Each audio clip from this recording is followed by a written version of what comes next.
Well, to mark the 100-year anniversary of the birth of the NHL, the league is bringing it back to where it all began. It was here in Montreal at the old Windsor Hotel where the league was formed back in 1917. Back then, it was a league forming with just 4 teams. Today, 31 general managers gathered to discuss the game in its current state. But as Sportsnet's John Shannon first reported, there has been talks about possible interest in bringing a franchise to the city of Houston. As Shannon revealed, there was a meeting between the league and Houston Rockets owner Tillman Fertitta, a meeting that Commissioner Gary Bettman was, unsurprisingly, very coy about.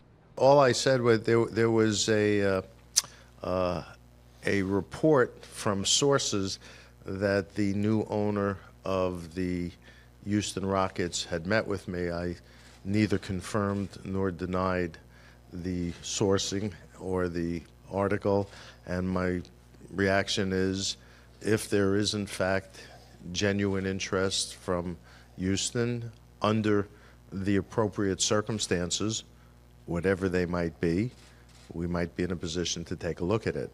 That doesn't sound particularly specific. Sounds pretty unequivocal. Equivocal. It's not unequivocal. You know what? I don't like speculating about things that may or may not happen. If at some point in time there's real interest and the circumstances are right, we'll take a look at it. But that's as far as it goes right now.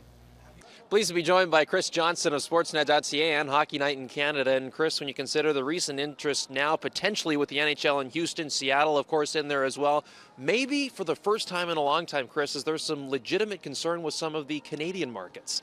Calgary and Ottawa, you're on notice. That's the way I would come out of today, where Gary Bettman spoke here in Montreal at a Chamber of Commerce luncheon. And look, the commissioner was pretty clear with his words that, you know, the interest that does exist in Houston, in Seattle, perhaps in Kansas City and other places, means that there's some pressure on these cities that have older buildings, ones that the Flames and Senators independently have decided that are outdated and they need new ones. And, you know, Gary put some real pressure, I think, on especially, I guess, taxpayers or local governments in these cases, because he said, look, we don't threaten markets, we don't tell you have to build a rink, but there's an evolution here, and if you have a building that isn't sustainable, ownership inevitably has to look at other options, which to me was a not too subtle hint. He also noted Quebec City, which, you know, continues to wait and be part of this conversation, Kyle, that they've had to wait a long time here to try to get a franchise back because they didn't replace the Colisée many years back.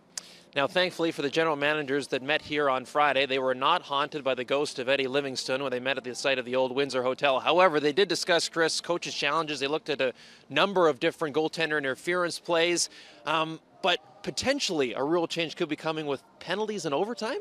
Yes, specifically 1-minute power plays instead of 2 minutes when you see a penalty taken in overtime. The feeling among some GMs is that it's a little bit too punitive to have to, first of all, go down to 4-on-3 rather than 5-on-4, so there's more ice time to work the puck around, but also have 2/5 of that overtime period potentially taken up where you're shorthanded. So this is a topic for another day, for 3 days perhaps, in March when they have a more substantial meeting. That tends to be where rule changes are made. And, you know, this has been kicked around a little bit over the years, but it seems now it's gaining some strength. It was brought up briefly during Friday's meeting in Montreal, and, you know, we're going to hear more about this. It sounds like there's a chance this is a change coming down the line. It really is remarkable when you consider the resources that would have been at hand when the league was formed back in 1917, just 4 teams back then. On Friday, Gary Bettman said the projected revenue for this season between $4.5 and $5 billion.